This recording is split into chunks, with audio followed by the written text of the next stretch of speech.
Bonjour Thomas. Bonjour Alexandra. Nous avons avec nous cette fois-ci un livre, un registre particulier parce qu'il s'agit du premier registre des actes d'état civil de la famille princière, puisqu'avant, vous allez me l'expliquer pourquoi ce changement, mais avant, ils étaient parmi tous les sujets monégasques. Et avec celui-ci, c'est un registre qui leur est propre. Absolument. Alors c'est un véritable trésor d'archives pour le coup, et c'est vrai que donc jusqu'en 1863, l'état civil des princes de Monaco est compris dans les registres de la population de la communauté monégasque. Alors d'ailleurs au départ, ce sont des registres de catholicité, c'est-à-dire que les curés tiennent des registres pour les baptêmes et non les naissances, les mariages, bien sûr religieux, et les sépultures, correspondant évidemment au décès. Et la mairie de Monaco conserve toujours donc cet état civil ancien des Monégasques, qui est en réalité donc une collection de registres paroissiaux, et dans lesquels on retrouve au milieu de la population monégasque les actes correspondant à la famille Grimaldi. On retrouve aussi dans ces registres, je dirais, des petites anecdotes ou des petites précisions sur la mortalité, c'est-à-dire par exemple le premier cas de l'épidémie de peste. Donc c'est une source évidemment essentielle pour l'étude de la population monégasque. Et puis au XIXe siècle, bien sûr la Révolution française est passée par là. En France, les maires sont désormais donc dépositaires de cette mission de tenir l'état civil de la population, parallèlement au registre de catholicité qui continue d'exister dans les églises, évidemment. Et les princes de Monaco, dans les années 1860, on est sous le règne du prince Charles III, on est dans une période de restauration de la souveraineté monégasque, et donc éprouvent le besoin d'ouvrir un registre particulier, donc ce qui réaffirme bien évidemment un caractère monarchique, c'est-à-dire que la famille régnante ne se mélange plus avec ces sujets, qui correspond au besoin donc d'avoir justement un état civil, donc une laïcisation, et de ne plus se satisfaire simplement non plus des registres de catholicité.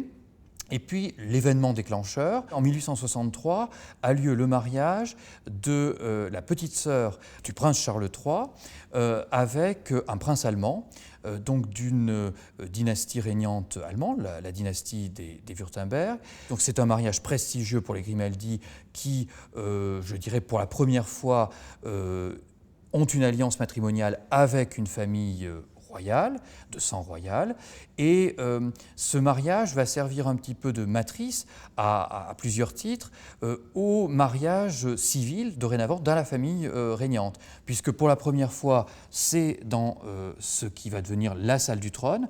On parle encore de la salle Grimaldi, puisque le trône sera installé dans cette salle en 1881 par le même Charles III. Donc, on retrouve toujours cette idée de Charles III de donner à la monarchie monégasque des symboles.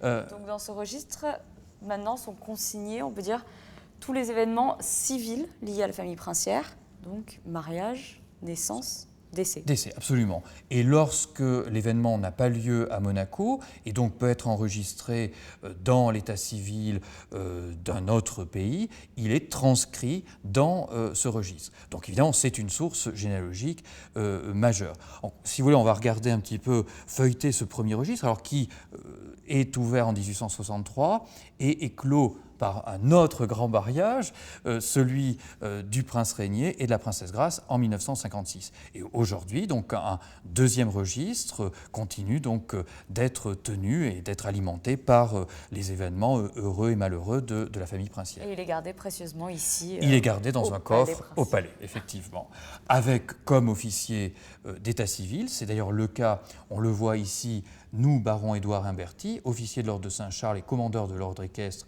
de Saint-Marin, président du Conseil d'État de la Principauté. Aujourd'hui, donc, c'est toujours le directeur des services judiciaires en tant que président du Conseil d'État qui est l'officier d'état civil de la famille souveraine. En le feuilletant, on voit également de temps en temps dans les marges que, bien que ce soit l'ancien registre d'état civil, on voit qu'il est mis à jour puisqu'il y a des mentions marginales, si vous voulez, quand vous avez un acte de naissance, eh bien cet acte de naissance va être en marge, tenu à jour pour les événements qui concernent cette personne, donc son mariage, éventuellement son divorce, son décès, donc ce qui permet évidemment, et qui est une source précieuse pour les chercheurs. Bon, là, il est évident que ces événements sont de notoriété publique pour une famille régnante, mais d'avoir donc des renvois aux actes des événements à leur date précise, et d'avoir donc la biographie en résumé de la personne depuis sa date vitale jusqu'à sa date de décès. Alors là, sur ce premier acte, on retrouve donc la signature évidemment des époux, la princesse Florestine de Monaco, qui épouse le comte Guillaume de Wurtemberg, qui sera fait duc d'Urach quelques années plus tard. La princesse Caroline, princesse douairière de Monaco, donc la mère du prince Charles III, la veuve du prince Florestan Ier, signe également. On voit en travers donc la signature du souverain de l'époque Charles, et puis le prince Albert Ier, qui est évidemment prince héréditaire et qui signe Albert, prince héréditaire. On a ensuite les familles des époux, et puis évidemment l'officier d'état civil, le baron Humberti, qui clôt donc ce premier acte de ce premier registre d'état civil de la famille souveraine.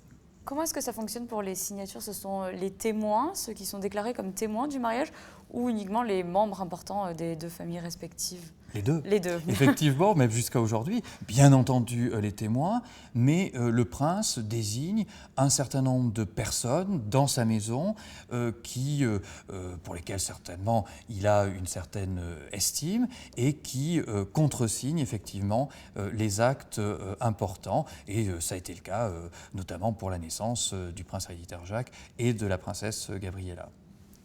Alors, justement, vous évoquiez les différents types d'événements que l'on retrouve. Un autre grand mariage qui, pour son versant civil, a lieu dans la salle du trône du palais.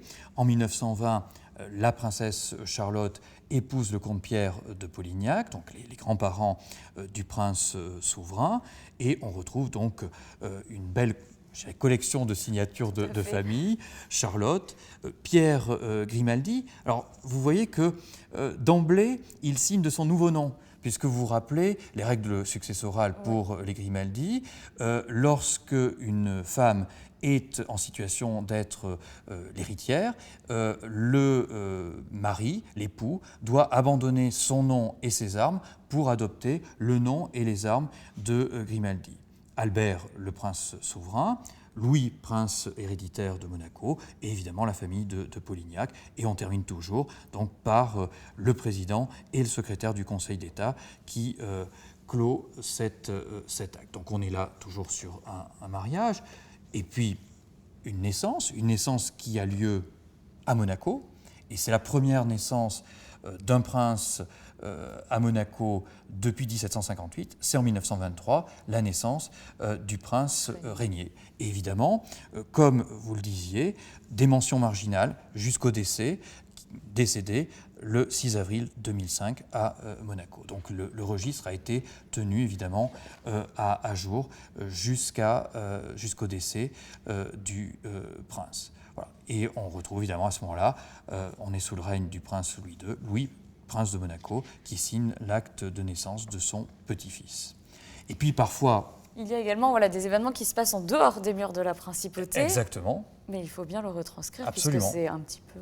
C'est la mémoire de la famille. Voilà, la mémoire de cette famille. Donc, comment ça se passe? C'est un extrait ici donc, des minutes des actes de décès du département de la Seine, c'est-à-dire de Paris. La princesse Alice, donc l'épouse séparée du prince Albert Ier, mais séparée ne veut pas dire divorcée, donc elle est décédée comme princesse de Monaco, elle décède à Paris, et donc forcément donc, l'acte qui est dressé par l'état civil parisien est transcrit dans les actes d'état civil de la famille souveraine. On est en 1925.